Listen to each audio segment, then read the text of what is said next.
Welcome to week 2. Here we go, our last week of March to get through.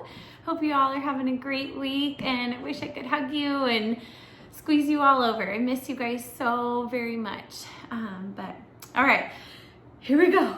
Our letter of the week this week is the letter G. So in their packet, they should have their letter G papers.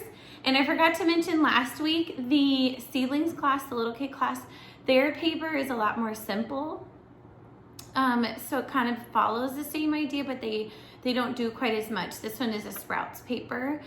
So they do look a little bit different, but it's the same concept, same idea. So before you do the letter G, same thing as last week. If you want to hop on to YouTube and search Jack Hartman, the letter G, or whoever you want them to watch, just do a fun video to kind of get it in the back of their mind what the letter G is. We also love the one Who Let the Letters Out by Dr. Jean, and that one goes through the whole alphabet. So this would be the letter G. This sound is G, and our motion is G, like they're a gorilla, so they're saying G, G, G, G. And then I promise I really will get that other resource for you with all the sounds and the motions and everything so you can practice. Because you're probably going to see if you do Who Let the Letters Out, they're going to do some motions on you.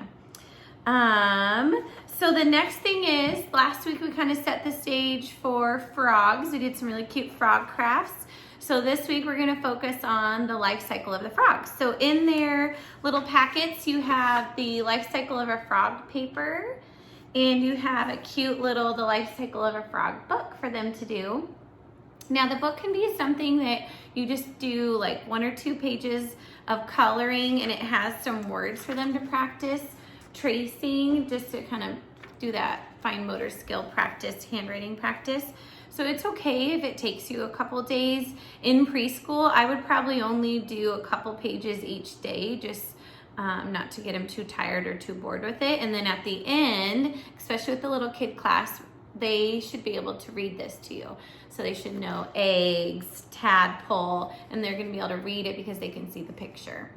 So there's that cute little book. And then the same thing with the frog paper. They're just going to cut out the little squares and then see if they can glue what comes first, second, third, fourth, fifth.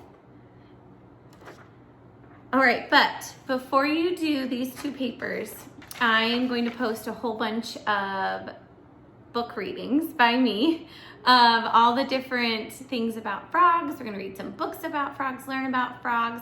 I'll also try to post you guys some videos that they could watch or you could talk about, just to kind of get their background knowledge on some frogs. If you just do this before you do any of the book readings or any of the other things, they're not going to really have any idea what you're talking about. So make sure you do those other ones first before you do these papers. The next thing is our number of the week is the number 6. So now we're going to build on that idea of 5 and 1 makes 6. So 5 and 1, 1, 2, 3, 4, 5, 6.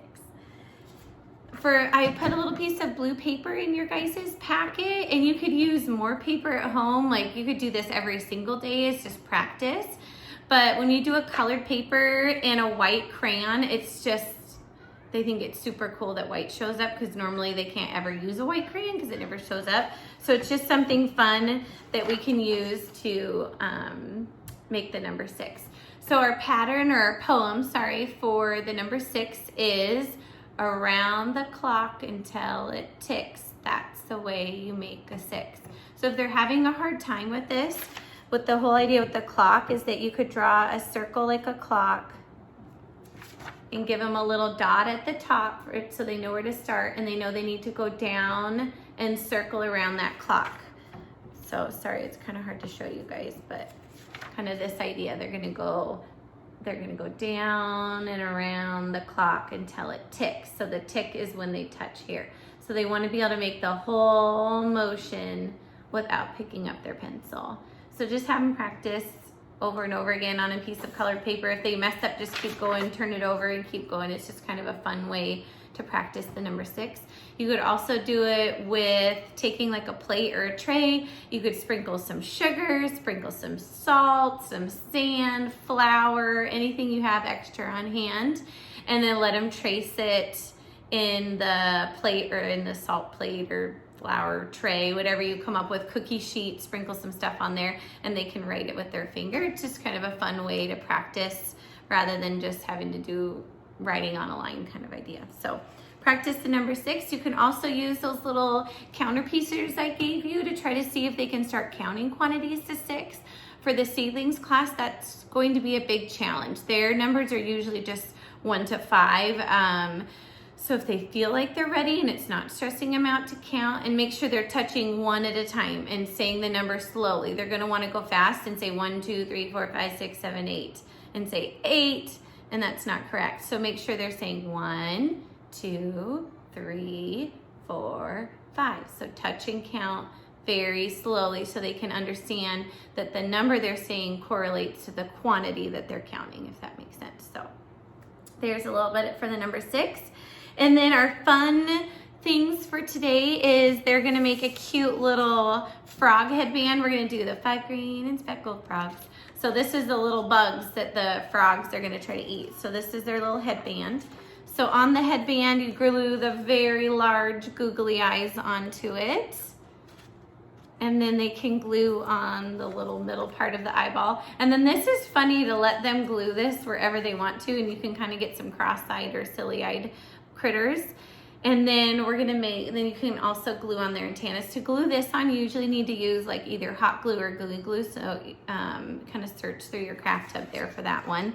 And then to do the antenna, they can choose to leave it straight. They could just bend it wonky, or it's kind of fun to have them try to twist it around their finger. And then they have a really fun, little fun springy headband or antenna to go on their headband, and then they can glue them on. So any way you want to glue that. And then you might need, some of our kiddos have some big noggins, so this might not be enough paper to go all the way around, so you might have to grab some scrap paper, use some of your number 6 paper to kind of finish off and either tape it or staple it, glue it, whatever you want to do to finish off the headband. And then the last part is their little glue. They have their Play-Doh and a little fun baggie. And we've kind of done some of this stuff before, so it should be really easy for them. But basically just sprinkle it out and let them go crazy. They're gonna try to create a little Play-Doh monster, or a little Play-Doh guy, whatever they wanna do. They can stick these little pieces in the Play-Doh. I have lots of Play-Doh and I ordered more, so if they ruin it or mix colors, it's okay. Don't freak out, just throw it away. We'll get more. Play-Doh's cheap. Let them have fun and be crazy. So let this be a free play. I know it's gonna be really hard on some of you mamas to not want their monsters or their little critters to turn out a certain way, but it's okay. Let them do it. Let them explore. So there's their Play-Doh fun. And then make sure you look out for those books, and let me know if there's anything you guys are missing or you need, and give those kiddos a big squeeze for me. Love you guys. Bye.